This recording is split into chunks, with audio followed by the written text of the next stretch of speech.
when you've lost a child, and losing a child is the worst loss there is, you become very, very fearful that other people are going to forget them. I know I'll never forget her. I think about her every minute of every day, but you do develop a fear that other people are going to forget. And sure enough, after a few, in the early weeks and months, you get lots and lots of support, but eventually people start to drift away. So to be able to go on there and read not only what people have put on her wall, but private messages that people had sent as well, it was reassuring me that she wasn't going to be forgotten. I tried to log in one day. I didn't log in every day. I logged in maybe once every 10 days to a fortnight. And I tried to log into her account one day and it was blocked. I just got a message up saying this Facebook page isn't available. It's been memorialised. You can't log in. I'm a mum, and this was her Facebook page and its contents I felt was my legacy.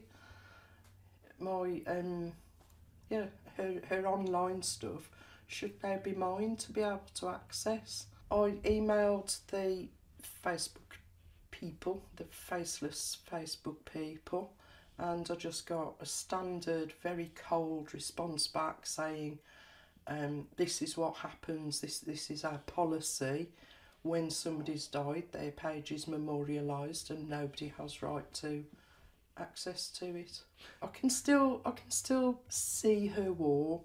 Some of her friends still post on her wall, particularly at special times such as her birthday, her anniversary. I'm not as distraught about it as I was, and I can see another side to it. Like I've just said, not everybody would want family, however close, to be able to access their private messages after they die. So I think what they're doing now, but only in America it seems, is they're giving people the ability to give somebody else that right after they've died, or not, as the case may be, personal choice. And I think that's only a good thing, but why only in America? In the old days we stored our treasured memories in photo albums and paper diaries. Physical things which could be passed on in a will. But now, in our online lives, our memories, our thoughts, feelings and images, are scattered to the four winds of the internet, and stored on Facebook, Twitter, Instagram, and WhatsApp. But who actually owns them? And how do we ensure that the people we want to inherit them, our loved ones, actually do? Louise Palmer knows only too well how difficult it can be. Her 19-year-old daughter Becky loved sharing her life on Facebook. When she fell terminally ill with a brain tumor, and lost speech and movement, Louise would log in with Becky to help her stay in touch with her friends. Becky died in 2010, but Louise continued to access her account to feel close to her daughter. It was really important, she told me. When you've lost a child, and losing a child is the worst loss there is, you become very, very fearful that other people are going to forget them. So to be able to go on there and read not only what people have put on her wall, but private messages that people had sent as well. It was reassuring me that she wasn't going to be forgotten. Memorialized account. But then Facebook locked or memorialized Becky's account. Louise wrote to them explaining the tragic circumstances of Becky's death and expressing her desire to read the private messages on her daughter's page and to keep it tidy. She received this reply: "Hi Louise, we are very sorry to hear about your loss. Per our policy for deceased users, we have memorialized this account.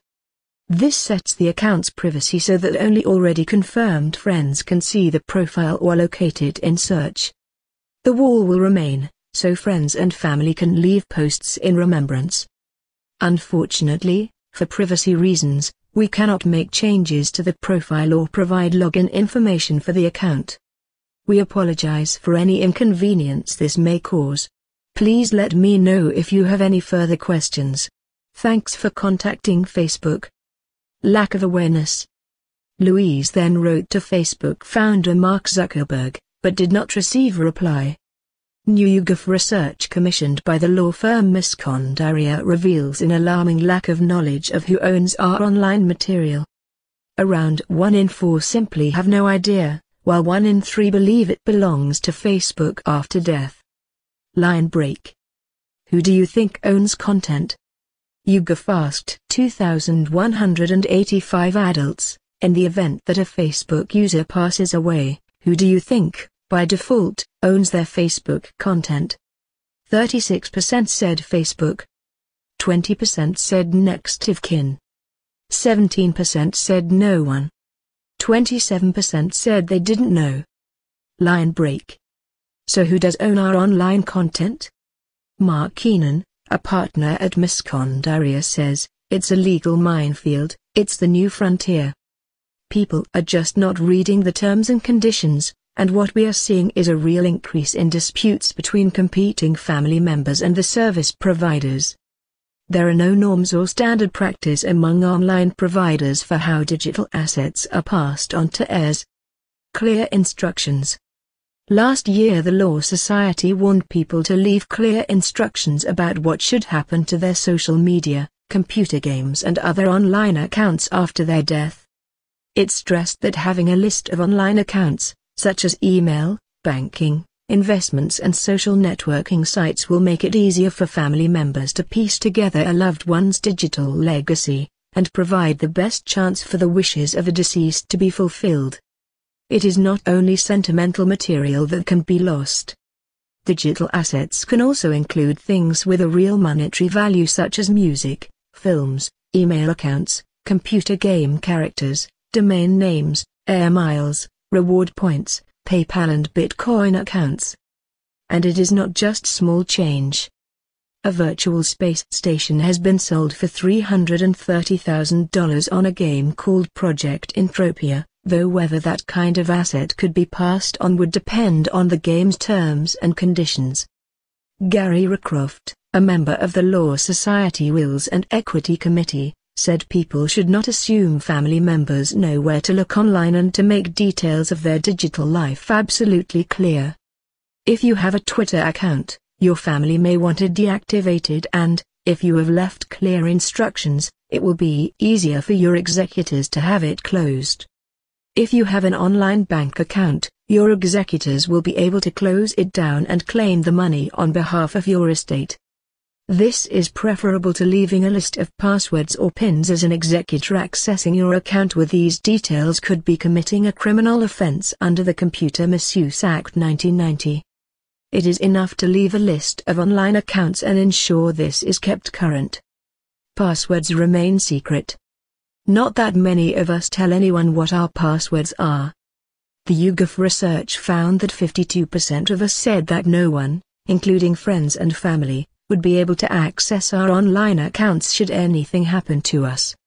In February, Facebook offered customers in the US the option of deleting an account when they die, or appointing a friend or relative to take control of some parts of it.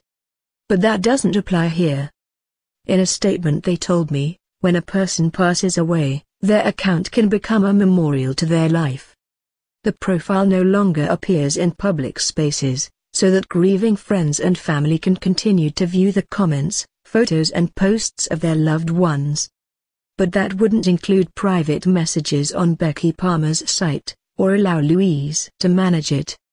With many cherished memories of her daughter locked up online, Louise Palmer relies increasingly on a few home videos for comfort. She understands that there are reasons for Facebook's privacy policy following a death. Some people may not want anyone picking over details of their private life online. But she says that there were no secrets between her and her daughter. They shared everything in life. She told me, "I'm her mum and this